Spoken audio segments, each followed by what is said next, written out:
اعوذ باللہ من الشیطان الرجیم بسم اللہ الرحمن الرحیم۔ روزے کے چند ضروری مسائل ہم آپ کے ساتھ شیئر کرنے جا رہے ہیں۔ نمبر 1، بلڈ ٹیسٹ کے لیے اپنا خون نکلوانے یا کسی شدید ضرورت مند مریض کو خون کا عطیہ دینے سے روزہ نہیں ٹوٹتا، البتہ اگر خون دینے سے اتنی جسمانی کمزوری لاحق ہونے کا اندیشہ ہو کہ روزہ رکھنے کے قابل نہ رہے تو روزے کی حالت میں اس سے اجتناب کرے۔ نمبر 2، کان میں دوا یا تیل ٹپکانے یا دانستہ پانی ڈالنے سے روزہ نہیں ٹوٹتا، سوائے اس کے کہ خدا نخواستہ کسی شخص کے کان کا پردہ پھٹا ہوا ہو اور اس سے پانی یا دوا رس کر اس کے معدے یا دماغ تک پہنچ جاتی ہو تو اس کا روزہ ٹوٹ جائے گا۔ ہماری تحقیق کے مطابق آنکھ میں دوا ڈالنے یا کسی بھی قسم کا انجیکشن لگانے سے روزہ فاسد ہو جاتا ہے۔ بعض علماء کے نزدیک اس سے روزہ نہیں ٹوٹتا۔ جس مسئلے کے بارے میں قرآن و حدیث میں صریح حکم نہ ہو وہ مسئلہ اجتہادی کہلاتا ہے۔ اس میں لوگوں کو جس عالم پر اعتماد ہو اس کے فتوے پر عمل کریں۔ ڈاکٹر وہبہ ضحیکی لکھتے ہیں، انجیکشن جلد کے اندر پٹھوں میں یا رگوں میں لگانا ہو، بہتر یہ ہے کہ روزے کی حالت میں نہ لگائے، افطار کے وقت تک انتظار کرے۔ اگر رگوں میں خون چڑھائے تو روزہ فاسد ہو جائے گا۔ نمبر 3، روزے کی حالت میں قے آنے کے فقہ کرام نے 24 ممکنہ صورتیں بیان کی ہیں، ان میں سے صرف 2 صورتوں میں روزہ ٹوٹ جاتا ہے۔ بے اختیار منہ بھر کر قے آئے اور اس میں سے کچھ مواد واپس نگل لے۔ طبیعت کی خرابی کے سبب جان بوجھ کر قے کرے، اگر ایسی قے منہ بھر کر آ جائے تو خواہ واپس حلق میں کچھ بھی نہ نکلے روزہ ٹوٹ جائے گا، باقی صورتوں میں روزہ نہیں ٹوٹتا۔ نمبر 4، نیت دل کے ارادے کا نام ہے، زبانی نیت ضروری نہیں، مستحب ہے۔ اگر رات ہی سے نیت کرنا چاہے تو کر سکتا ہے۔ اس صورت میں ان الفاظ کے ساتھ نیت کرے: میں اللہ تعالیٰ کے لیے کل کے روزے کی نیت کرتا ہوں۔ صبح صادق یعنی سحری کے وقت یا سحری کے بعد کرنا چاہے تو ان الفاظ کے ساتھ نیت کرے: میں اللہ تعالیٰ کے لیے آج کے روزے کی نیت کرتا ہوں۔ اگر دل میں نیت ہے اور زبان سے روزے کی نیت کے الفاظ ادا نہیں کیے تو اس سے روزے کی صحت پر کوئی اثر نہیں پڑتا۔ نمبر 5، سحری سے پہلے غسل جنابت واجب ہو چکا تھا مگر سحری ختم ہونے سے پہلے غسل نہ کر سکا، یا دن میں روزے کے دوران نیند کی حالت میں جنبی ہو جائے تو اس سے روزہ فاسد نہیں ہوتا اور نہ اس سے اجر میں کمی واقع ہوتی ہے۔ البتہ واجب غسل کو اتنی دیر تک مؤخر کرنا کہ ایک فرض نماز کے وقت گزر جائے مکروہ تحریمی ہے، کیونکہ اس سے نماز قضا ہو جائے گی۔ نمبر 6، وضو کے دوران مسواک کرنا عام دنوں میں بھی سنت ہے اور رمضان المبارک کے دوران روزے کی حالت میں بھی سنت ہے۔ حضرت عامر بن ربیع بیان کرتے ہیں، میں نے بہت مرتبہ نبی صلی اللہ علیہ وآلہ وسلم کو روزے میں مسواک کرتے ہوئے دیکھا۔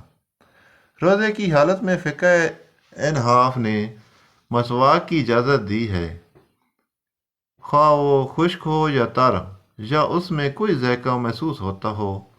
تر مسواک کی لکڑی کا کوئی ریشہ حلق میں چلا جائے تو روزہ فاسد ہو جائے گا۔ منجن، ٹوتھ برش اور پیسٹ اس سے مختلف ہے کہ اس میں ذائقہ بہت محسوس ہوتا ہے، نہ اس پر مسواک کا اطلاق ہوتا ہے اور نہ مسواک کی سنت ادا کرنے کے لیے اس کی ضرورت ہے۔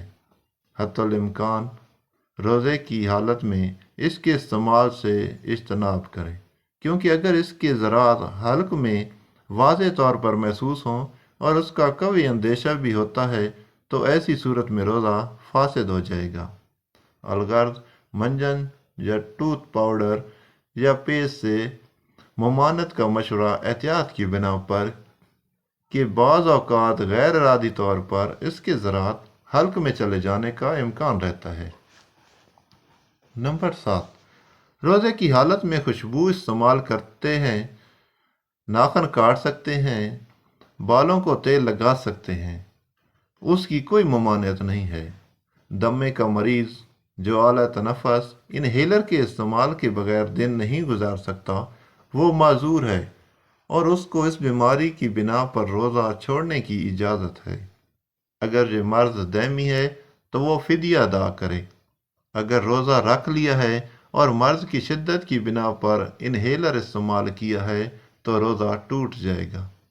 روزہ رکھنے کی استطاعت ہو تو بعد میں قضا کرے، ورنہ فدیہ ادا کرے۔ نمبر 8، انتہائی درجے کے ذیابیطس کے مریض یا ایسے تمام امراض میں مبتلا مریض جن کو خوف خدا رکھنے والا کوئی دیندار ماہر ڈاکٹر مشورہ دے کہ وقفے سے دوا استعمال کرو یا پانی پیو یا خوراک استعمال کرو ورنہ مرض بے قابو ہو جائے گا، یا کسی عضو یا جان کے تلف ہونے کا اندیشہ ہے، تو ایسے تمام لوگ شرعی معذور ہیں۔ انہیں شریعت نے رخصت دی ہے کہ روزہ نہ رکھیں اور فدیہ ادا کریں۔ لیکن اگر فدیہ ادا کر دیا ہے اور بعد میں اللہ نے اپنے فضل و کرم سے اس بیماری سے صحت عطا کر دی تو قضا بھی کرے، فدیہ بھی دیے ہوئے مال کا ثواب اسے مل جائے گا۔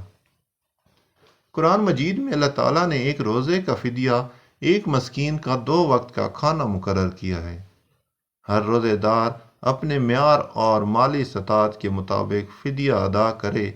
اللہ تعالیٰ کا فرمان ہے، سو جو شخص خوش دلی کے ساتھ فدیے کی مقرر مقدار سے زیادہ ادا کرے تو یہ اس کے لیے بہتر ہے۔ فدیہ اور فطرانے کی مقدار برابر ہے، اس لیے ہر شخص اپنی مالی حیثیت کے مطابق 2 کلو گندم یا 4 کلو جو یا 4 کلو کھجور یا 4 کلو کشمش یا پنیر کی قیمت فدیے اور فطرانے کے طور پر ادا کرے۔ ہمارے ہاں 2 کلو گندم جو اس کے مساوی قیمت بتائی جاتی ہے، یہ فطرانے اور فدیے کی کم از کم مقدار ہے۔ اللہ تعالیٰ نے رمضان المبارک میں مسافر یا عارضی مریض کو عذر کی بنا پر روزہ چھوڑنے کی رخصت دی ہے، لیکن یہ بھی فرمایا، اور اگر تم روزہ رکھ لو تو یہ تمہارے لیے بہتر ہے اگر تم جانتے ہو۔ نمبر 9، روزے کی حالت میں حاملہ یا دودھ پلانے والی عورت کی اپنی یا بچے کی صحت کے بگڑنے کا اندیشہ غالب ہو تو یہ رمضان کا روزہ چھوڑ سکتی ہے، لیکن اس کی تلافی فدیے سے نہیں ہوگی بلکہ بعد میں قضا روزے رکھنے ہوں گے۔ اس طرح ایام مخصوص کے دوران عورت روزہ نہیں رکھ سکتی۔ ایام ختم ہونے پر غسل واجب کر کے پاک ہو جائے اور اتنے دنوں کی قضا روزے رکھے جتنے دنوں کے روزے چھوٹ گئے ہیں، ان کی تلافی فدیے سے نہیں ہوگی۔ جوان عمر حضرات روزے کے دوران بیوی کے ساتھ بوز و کنار سے اجتناب کریں، اگرچہ یہ جائز ہے لیکن شہوت کے غلبے کے پیش نظر روزے کے فاسد ہونے کا خدشہ رہتا ہے، اس لیے احتیاط کرنا بہتر ہے۔ جس نے بشری کوتاہی کی بنا پر روزہ نہ رکھا یا رکھنے کے بعد عذر کی بنا پر توڑ دیا، اس پر صرف قضا لازم ہے۔ البتہ جس نے روزہ رکھ کر کسی عذر کے بغیر جان بوجھ کر توڑ دیا تو اس پر کفارہ لازم ہے۔ یہ 60 روزے مسلسل رکھنا ہے اور ایک قضا کا روزہ رکھنا ہے، اور اگر کوئی 60 مسلسل روزے رکھنے پر قادر نہ ہو تو وہ 60 مسکینوں کو 2 وقت کا کھانا کھلائے یا اس کے مساوی رقم دے۔ غیبت کرنا، جھوٹ بولنا، چغلی کھانا، کسی پر بہتان لگانا، کسی کی عیب جوئی کرنا، لوگوں کو ایذا پہنچانا عام حالات میں بھی منع ہے، اور روزے کی حالت میں ان کی ممانعت اور حرمت اور زیادہ ہو جاتی ہے۔ ان باتوں سے فقہی اعتبار سے تو روزہ فاسد ہونے کا حکم نہیں لگایا جاتا، لیکن یہ روزہ مکروہ ہو جاتا ہے، اور روزے دار روزے کے حامل